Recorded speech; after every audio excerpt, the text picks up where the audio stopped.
যখনই দেখছি তখনই গেম খেলছিস মোবাইলে, নাহলে কার্টুন দেখছিস, সারাদিনই এইসব করে যাচ্ছিস। বাবা মারও তো একটু বয়স হলো, কিছু কর। কি হয়েছে দাদা, বকছেন কেন ছেলেকে? কি হয়েছে?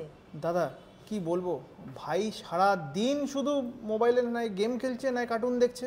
তাতে কি হয়েছে? বয়স তো হলো বাবা মার, বাবা মার পাশেও তো থাকতে হবে। আরে আপনি কি জানেন এখন গেম খেলেও ইনকাম করা যায়? কি বলছেন, এটাও সম্ভব গেম খেলে ইনকাম? হ্যাঁ, কার্টুন যে দেখছে, কার্টুন তৈরি করেও ইনকাম করা যায়। আরে সাবাস, দারুণ তো বিষয়টা।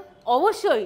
তাহলে চলে আসুন হচ্ছে আমাদের অ্যারিনা অ্যানিমেশন উল্টোডাঙাতে। আচ্ছা, এখানে গেমিং থেকে শুরু করে কার্টুন থেকে শুরু করে বিভিন্ন বিষয় শিখতে পারবেন, জানতে পারবেন, আর সেখান থেকে রোজগার করতে পারবেন। আরে বিষয়টা তো বেশ ইন্টারেস্টিং, তাহলে তো দেখতে অবশ্যই। হচ্ছে। তাহলে যখন চলো। এত কিছুতে ইন্টারেস্ট, তাহলে ভেতরে চল। আমাদের অ্যারিনা অ্যানিমেশন উল্টোডাঙায় এখানে আপনি অ্যানিমেশন থেকে শুরু করে কার্টুন, গেমিং,